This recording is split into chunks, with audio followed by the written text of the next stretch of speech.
Post করতে একটু দেরি হয়ে গেল, কিন্তু সবাই যখন করছে আমি কেন বাদ থাকি। সো হ্যালো সুইটহার্টস, আমি পায়েল অ্যান্ড তোমরা দেখছো আমার নিউ পূজা সিরিজ, যেখানে আমি 10 দিন 10 রকমের শাড়ি ড্র্যাপিং দেখাবো। দুর্গাপূজা বলে কথা, তাই স্টার্ট করলাম বাঙালি শাড়ি ড্র্যাপিং থেকে।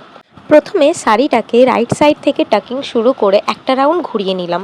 তারপরে স্টার্ট করলাম আঁচলের প্লিট। অনেকেই আছে যারা শাড়ি টাকিং একদম মাঝখান থেকে শুরু করে, কিন্তু এর ফলে অনেক সময় মধ্যে পেটিকোট ভিজিবল হয়ে যায়।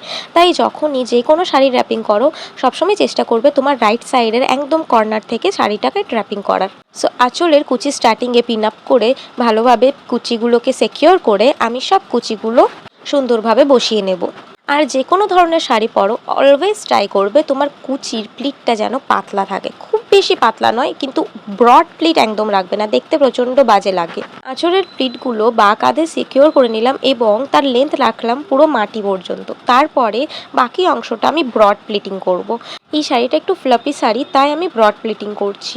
তারপরে সেম প্লিটিংগুলো ভালোভাবে সিকিওর করে নেব পিন দিয়ে, এবং তারপরে আমরা টাকিন করে নেবো একদম মাঝখানে, মানে ঠিক নাভির নিচে।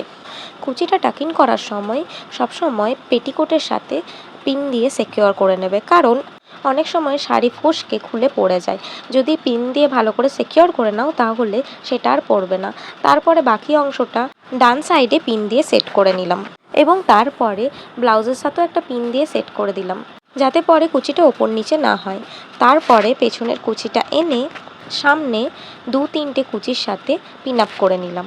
তোমরা চাইলে ওয়েস্ট বেল্ট বা কোমর বন্ধনী দিয়ে শাড়িটাকে আরও এনহ্যান্স করতে পারো। তোমার শাড়ি ড্র্যাপিং কমপ্লিট। অবশ্যই বাড়িতে ট্রাই করো এবং আমাকে জানিও তোমাদের কেমন লেগেছে। কমেন্টে জানিও কেমন হয়েছে, অবশ্যই লাইক করো এবং শেয়ার করো। দেখা হবে কালকে আরেকটা নতুন শাড়ি ড্র্যাপিং ভিডিওতে। আজকের জন্য এতটুকুই, টাটা।